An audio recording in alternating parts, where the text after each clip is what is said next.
Tune in, show us you've got New England pride. Show us you've got New England pride. Stand up, shout out, show us you got New England pride. Show us you've got New England pride.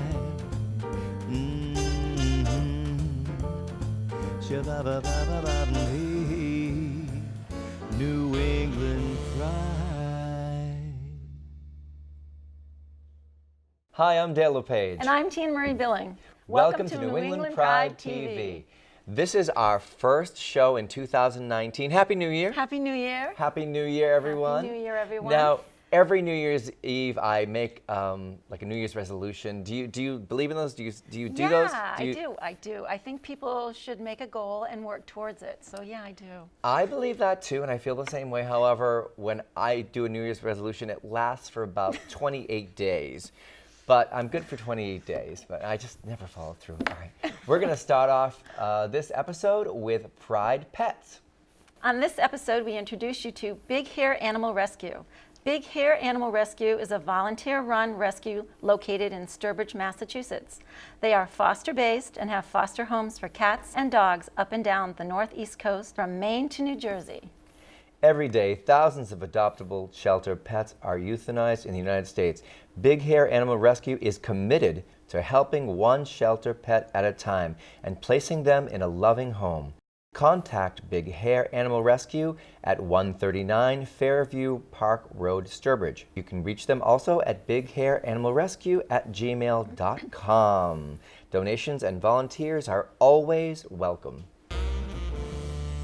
New England Pride TV is presented by Fallon Health and sponsored by the Hanover Theater for the Performing Arts, Remax Vision, Bay State Savings Bank, Safe Homes, Joseph Gonzalez Doframe, Boston Wedding Photographer, Paul Chasen Interior Design, Nuovo Restaurant, Dr. Frank P. Fetchner Plastic Surgery, The Queen's Cups, Escape Games Worcester, Art Reach, Electric Haze, Bull Mansion, Ellie's Pet Barn, Handmade Taekwondo Center, and Herd Strategy and Storytelling. Hey kids, I am so excited right now because with me on New England Pride TV stage is Alex Spearman, Mr. Boston Bear 2019. Welcome. Thanks Oh for my God, I'm having so me. excited. It's awesome to be here. I've been actually corresponding with Boston Bears and Cubs. Mass right? Bears and Mass Cubs. Bears and Cubs for 8 months or so, trying to get somebody on this show, and we got you, and I'm so happy. Yeah, I'm glad we could do it. Yes. So first of all, what is Mr. Boston Bear 2019? Okay, so every year Mass Bears and Cubs, the sponsor organization, which is I guess basically the bear group for the greater Boston area, puts on the Mr. Boston Bear / Mr. Boston Cub contest every year. It's just a fun event to have for the community. It's kind of just part of that great tradition of like the contest and within the queer community and here in Boston. And they basically become the representative for Mass Bears and Cubs and like the ambassador. Now, like, is there first, second, and third? Is it different categories? Yeah, there's a runner-up. Okay. And there's a runner-up in the like a Mr. Congeniality. They call it Brother Bear. I was that's lucky nice. enough to win Brother Bear. That's and really sweet. You won Brother Bear. Okay. I was able to, yeah, which is picked by the contestants themselves. So that was just awesome to come from them. It was a really great That's group of actually guys. like saying like you're extra sweet and nice, right? There's none of that backstage. No. Yeah.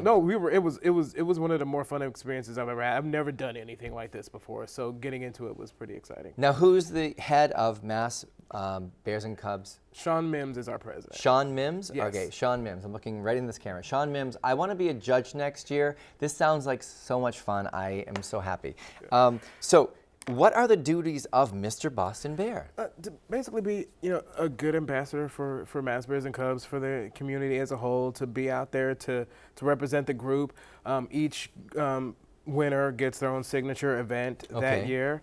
Now, in other contests, sometimes the winners will be asked to do like fundraisers for the cause. Is that kind of the same thing? Yeah, we'll take Okay. part in one of our things that'll be coming up. We'll hear about more towards Thanksgiving is our toy drive, and then I'll obviously be a part of that. You know, Yep. be a part of like the gathering of the toys. We do a raffle around that night that I'll take part of when we do our finale night to Nice. to kind of send off the toys and things of that nature. Now, I've judged like Providence and Worcester things. Never judged a Boston thing, but is it the same kind of thing? Where is there a talent portion? Oh, that was funny. There was a striptease portion of That's the talent. contest. That is talent. So I guess that would count. That's talent. I'll take that. Yes. And that Yes, was absolutely. That was interesting. I had never done anything like that either, and so I spent a lot of time rehearsing. See, no, start off with no shoes on. That's it. That's my key. Just start off with no shoes on. I just dropped my pants and just left them. I didn't. You even left them- bother. you left them at I your didn't ankles? even bother like fighting with my shoes. It just was going to be a losing battle. Awesome. All right. So, where is the Boston Bear Contest held? The contest is held at the Alley Bar, which is up there property with the bear community in Boston, but it's open to everybody. But it has Yep. a special affinity with the bear community. It's Sure. in Pie Alley near Government Center. Pie Alley, downtown. Government Center, the Alley Bar. Now, do you know who the owner- Damien is the owner. Damien is the owner. So, Damien, guy. thank you for having such a great establishment with so many terrific events and hosting, the Mass Bear Contest, right? Now, so how did you get? Did you like go to the club and say like, I want to do this next year? Actually, so Sean Mims recruited me to be a part of the organization, and then I found out about the contest. And the current winner, Arthur, he suggested that I actually compete. My partner also suggested that I should compete. A couple of my friends did, and I just, nice.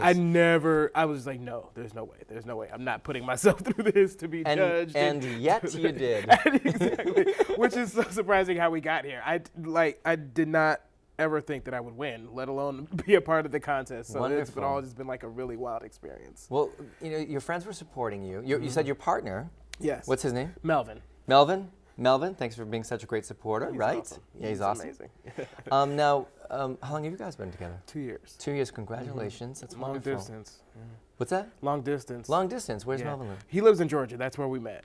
No, I'm a recent are you from transplant to Georgia? Boston. No, but I lived there until 2 years ago. I was there for about 2 years. Yeah. Is he come up here every weekend? I'm Yeah, getting no, too personal now. I know I'm getting too personal. Every couple of months we go see each other, Oh, and then that's we sweet. FaceTime every week. We talk on the phone almost all the time. We text, and we've been able to make it work. Like I mean, when you've got that you kind sound of, really sweet. he's one of the best things in my life. Oh, So, I yeah. love that. I love that. I really, really love that. Now you have to, as Mr. Boston Bear, you have to come up with an event for 2019, correct? Yes. Just one? One signature event. We can take part in but this would be like the biggie. Okay, Like the there are biggie. smaller events that we do during the month and little social things. We had trivia night. We do a brunch. Wait a minute, you're skipping right over the underwear party. I know there's an underwear party, and I want you to mention it. So damn it. yes, there have been some underwear parties that we've thrown together, or we partner with Yeah. the Alley and some other establishments or Jocks Cabaret to take part in. So yeah, we've done that as well. And you yourself have to plan an event. You have an idea for your signature event? Yes, I would like to do a unity picnic / cookout around Pride Month. Okay, that's a great idea. Yeah, and I would like to bring in, the community has, especially in Boston, has a lot of different groups. You've got the different athlete leagues, you've got the Badley Center, the young folks, you've got our gay elders, you've got Gay elders who really are constantly overlooked and should not be. I had a wonderful LGBT elders organization on here in one episode, and thank you for including them in the community. Yeah, my goal over this next year is to be able to bridge those gaps within the community. I think sometimes, in a little similar way to Boston itself, we tend to segregate ourselves and kind of corner off even within the gay community. And I want to make sure that whatever I can do to kind of widen that tent. I mean, the whole impetus, part of why I'm the bear community and why the bear community has a special place in my heart is because we were founded out of acceptance. We were guys that didn't look like your stereotypical gay guy. We were, we didn't have that physique, that build. Yeah. We were hairier, and I found a community within that, and that's kind of what I want to do on a greater scale. Now, speaking of community, there are going to be a lot of people who are watching this episode, and believe it or not, a lot of allies watch this show. We have a lot of allies who watch this show who learn about the LGBTQ community from this show. I was at a gig last week. I had a mother of a transgender child say, thank you so much for having the show. We watched it together. I was really touched by that. But in keeping with that, there are people watching this who don't know what a bear is. They don't know bears, they don't know cubs, they don't know otters, they don't know twinks, they don't know. What's a bear? So a bear, think about the actual animal itself. It's a big and hairy. And super cuddly. Super cuddly. Yeah. And bears are kind of similar. I could be a little hairier, but like, it's kind of like that. You know, some of them are burly, some of them are more cuddly than others, Yep. some are smaller Yep. than others. All different kinds of sizes, shapes, and colors. But, Right. you know, we either look that way or have an affinity for folks who Right. look that way, and that's kind of what makes us super awesome. Yeah. Makes us super awesome. Well, on that note, on that super awesome last comment, that was high five. That was great. It was a pleasure, just a pleasure. I'm going to just plug one more time. It's go to Boston Bear 2019 on Twitter. Yes. Okay. Twitter, Facebook, and Instagram. So Boston Bear 2019 Twitter, Facebook, and Instagram. Thank you so much for joining us today. It Thanks has been for a having me. pleasure. I wish we had more time. It's been excellent. Thanks. All right. Thank you for watching. We'll be back with more. Hey Dale, it's me, Miss Lady Sabrina, and we're back. Instead of doing a letter this time, I've actually gotten a lot of interesting conversations because I am recently engaged. Yes, someone decided to buy the whole cow. So, one of the things that I've really heard a lot about is, I've heard a lot about, relationships and the amount of work it takes, and and in the age where everyone is kind of used car shopping, where it's like if a relationship doesn't fit you one day, all of a sudden it's like boop, let me find something else. Relationships aren't this Hallmark Christmas special where you come home and everybody's happy and there's a warm meal and you have great conversation every day, and you go to the bedroom and have amazing sex and cuddle all night, and the next day someone makes you breakfast. I mean, it's a lovely thought, okay, and I'm not saying that those things don't happen, because they do, but I think the big thing is like the expectation that they need to happen, every day, and that if it doesn't happen, there's something wrong in your relationship, or that you don't hit rough patches. I mean, everything needs a little rain to grow. It's like you can't be sunshine every day. There has to be adversity. There has to be things in your relationship that kind of propel and push you to be better people for yourself and for the other person. And I think the amount of times that I have watched people just kind of walk away from a situation just because they got a bump in the road is crazy. I mean, you know what your flaws are, right? You know what your own individual flaws are. So you're expecting someone else to be able to tolerate, love, and appreciate every flaw that you have and every, irrational thought. But then when it comes to the other person, you don't extend the same courtesy of understanding their flaws and their issues and their shortcomings and the things that they need you to love them more for. So I think that's the piece that I think we need to work on. If you want a healthy, successful relationship, is to kind of take a relationship inventory. See if your expectations are kind of right on par, or if you're kind of comparing your life to a highlight reel of someone else's life. Because, one of the questions that I got all the time were like, oh, you seem so happy now, and it's great that you found that person, and which is great, and I'm profoundly thankful. But to think that our relationship doesn't have shortcomings and things that we as a couple need to work on and understand, I think is absurd. We have to get through this, so we have to kind of make an accommodation. We have to make those things, compromises, and I think if you're unable to do that, like between yourselves, then again, that doesn't mean the relationship isn't salvageable. It just means that you need more tools than you currently have. So that also means, finding a therapist, getting in, having a third party kind of, help you do that inventory, amongst yourselves, and then be able to set reasonable expectations for happiness. I hope this finds you well.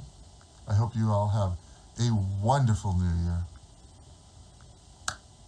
Love and light, Lady Sabrina.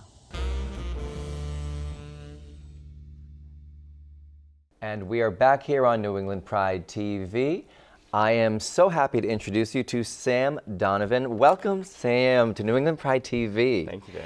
Now, Sam is here to represent Project Fearless, which I'm pretty familiar with because Joe DeMauro Yes. is the creator, and he was actually nominated for New England Pride TV's Person of the Year, I think 2 years ago, if not last year. But I got to know him very well. He's just an amazing, amazing individual. And you're here because our poor friend Joe has broken his hand. Broken his hand. And I don't even know how he did it, but He decided to pick a fight with a cobblestone street in Ireland. oh, he fell in He fell. Ireland. He did. I'm sure there's a lot of that happening in Ireland, by the way. Yeah, I don't think that he's alone. Right. All right, so let's just start a little bit. Let's get some background info on Sam. Yeah. You are supermodel of the world, fashionista, RuPaul and I have been duking it out for that title for a long time. clothing designer. Yes. And now, how did you get interested in fashion?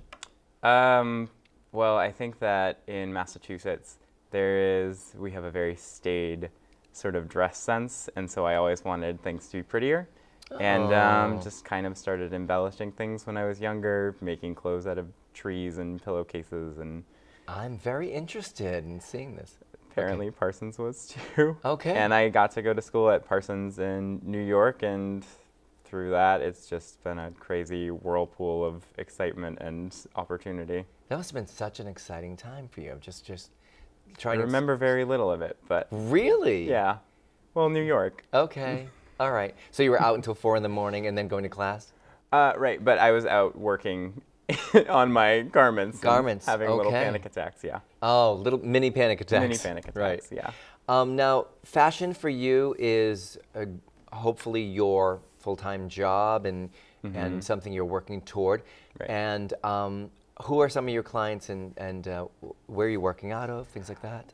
So over the past couple of years, I've really refocused my sort of branding and clientele to drag queens. Which, Love it. Right. I mean, Who doesn't want to work with all that glamour? and all of those sequins All that of I those will sequins. never get out of my rug. Oh, Ever. okay. Are those hand stitched? Are they Oh, glued? Are they? No. Oh, okay. Thank God. I should say yes, because then No. I could probably get the markup, but no, they are not. No, but I've worked with a lot of New York queens, Pixie Aventura, Monet Exchange, who was just on RuPaul's Drag Race and will be on All Stars very shortly. Oh, exciting. Shaquita Hall, just really like legendary New York queens. But since I moved back to Boston, I've gotten to work with a lot of amazing Providence area queens and Boston area queens. Freya Knox is someone that I work with quite frequently, who is also connected to Project Fearless, and I guess we'll talk about that Yes, soon. because Project Fearless has ambassadors, correct? Yes. All right. Now let's jump into Project Fearless. First of all, what is Project Fearless? I know what it is, but for our viewers at home Right. Who might just be getting introduced to Project Fearless right now, kind of give us a little overview of what it is. Right. So Project Fearless is a nonprofit that works with the LGBT community and helps to destigmatize the idea and issue of mental health. Now, Joe has done a wonderful job bringing that to the forefront with Project Fearless, because there is such, and you know, it's less. I'm going to say it's less, but when I was dealing with my major anxiety and panic attacks that stopped me from living the life I wanted to live or needed to live. For those, you're new to me, but our viewers at home know that I've been a singer-songwriter since 12 years old, whatever. But for 25 years of my life, I could not go on a stage. I could not go near a stage. I couldn't speak in public, which was tough because that was my dream, was to be, Right. I wanted to be what I have reached today, which is I'm performing all over New England with my band, and I have this wonderful show and a radio show. And that's only been for the past 9 years. Right. Because for 25 years, I couldn't do it. I was being stopped from doing it. And I was embarrassed. Yeah. And I was embarrassed that I felt so weak and helpless. And that was in my own head. Right. So a company like an organization like Project Fearless really stresses to people who deal with any kind of really kind of mental disorder that Yeah. it's okay, and it's okay to work through it, and it takes as much time as it takes. It doesn't happen overnight. It doesn't happen. Could happen, and it could take years. Right.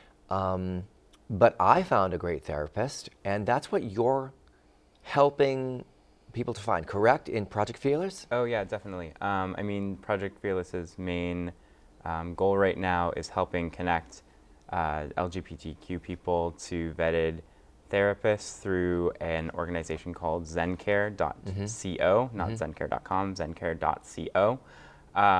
And the reason that we chose that is because it's super easy. It oftentimes takes less than 10 minutes to find a great therapist in your area. In your area. Yep.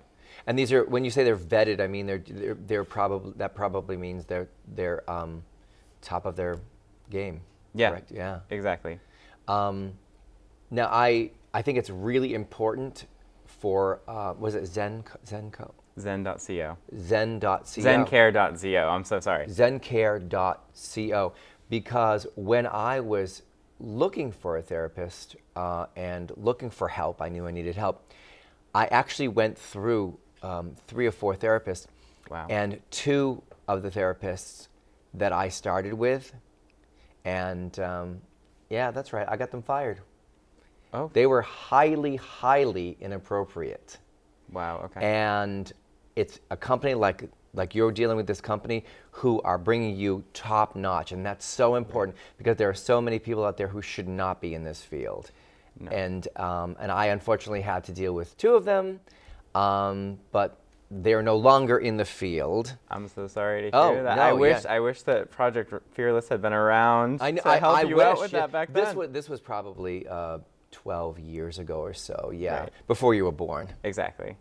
And like way before Joe was born. Way before Joe was born. Now, Project Fearless also has fundraisers and things like that. Yes. Now, I think it either it just happened or very close. There was like an Adam and Eve kind of thing. Yes. So Okay, we yeah. had very recently we had the Project Fearless Gala, and I mean, naturally the primary sort of reason for having it is to fundraise, but we also have like a ton of fun. A ton of fun, yeah. The theme. What was the theme? It was Adam and Eve, or the Garden of Eden, rather. So lots of snakes bouncing around. Snakes, apples, all sorts of things. I know, the euphemisms just go crazy, don't they? Endless.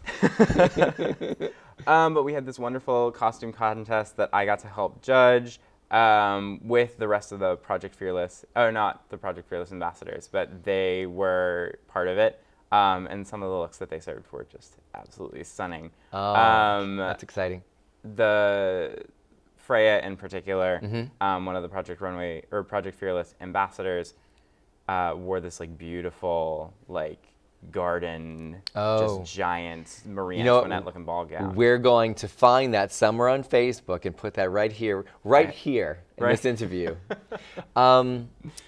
Did you make your own costume for that event? Did you? I did. I ripped off Violet Chachki's reveal look when she goes from like the black to the plaid jumpsuit. You know what? Thing. I know exactly what you're talking about because Don't that we was all? pretty epic. Yeah, It was yeah. epic. And I mean, it was funny because there were so many people there that were just allies, and they were supporting the community that hadn't necessarily been super connected Right. to it. And RuPaul's Drag Race is, as much as I think sort of mainstream gay culture accepts it and is really familiar with it, allies not necessarily. So they got to sort of see it for the first time, and they thought it was my design, and I was like, Oh. no, like, gave credit where credit was due. Oh, good. You have to do that. Yeah.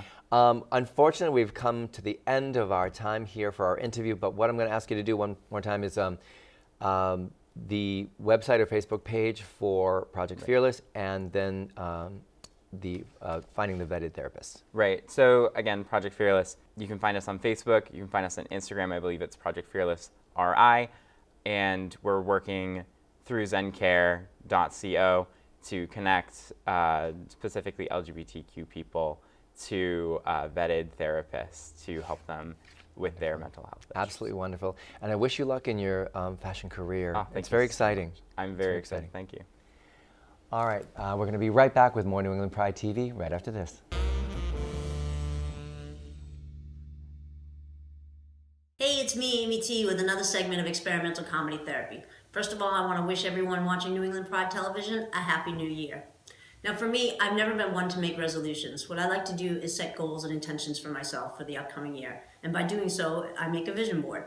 And as a recovery coach and peer specialist for a dual diagnosis treatment program, I also use it as a tool for my clients so that they can, it's like a hands-on involvement as well as producing positive and tangible results. Now, I started making vision boards probably about 10 years ago, and I'm proof that it works. I put a picture of a DVD cover called Laughing Matters, and 6 months later, I got the phone call to do Laughing Matters Next Gen. And I couldn't have been more excited. So I'm proof that it works. And over the past years, I've always put a picture of a Porsche on my vision board, and some of you may know I've owned 3. And it's been a positive result for me and throughout my recovery from mental health and my sobriety. So the focus of my vision board on 2019 is going to be on wellness. I made a lot of personal changes through myself last year. I left the family business after 30 years so that I could focus on my comedy career and speaking career and a mental health advocate. And wellness is going to keep me grounded so that, to be honest with you, so I can just walk the talk. I have 2 fun and fearless. Those are the things that are going to go along with continuing my one-woman show, I'm Crazy, Not Stupid, Comedy with No Nuts. I'm looking forward to touring with that. I've already booked a few dates for the new year, so that is something I'm extremely excited about. I also have a picture of Los Angeles. It's one of the places that fills my heart, and I hope to get back there this year. When I'm hiking Runyon Canyon, the sun, the palm trees, everything is right in my world and in my soul. So I can tell you that vision boards have worked for me in the past, and I think that they can work for you in the future. Grab some magazines, set some goals, set some intentions, and watch your dreams and become reality for you. Until next time, this is Amy T with ECT. Don't forget, be responsible for the energy you bring into this world and practice compassion and tolerance. Thank you. We've come to the end of another episode of New England Pride TV. I just really want to thank everybody who watches this on your local cable stations or on YouTube or on Facebook. Just thank you for supporting us. It's so important to me to have you understand what we're trying to do here, which is education, because education is key with everything. And I really have to say a huge thank you to our sponsors, because without our sponsors, we would not be able to bring you the inspiring people that we do. So I'd like to end the show the way we always do, by saying, please don't be afraid to shine your light. Because you might be lighting the way for someone in need. Until next time, thank you for watching New England Pride TV. Thank you.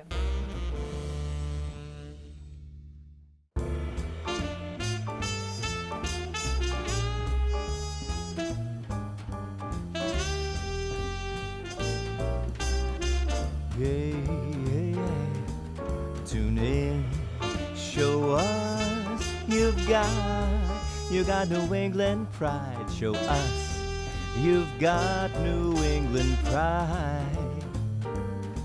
Stand up, shout out, show us you got New England pride. Show us you've got New England pride.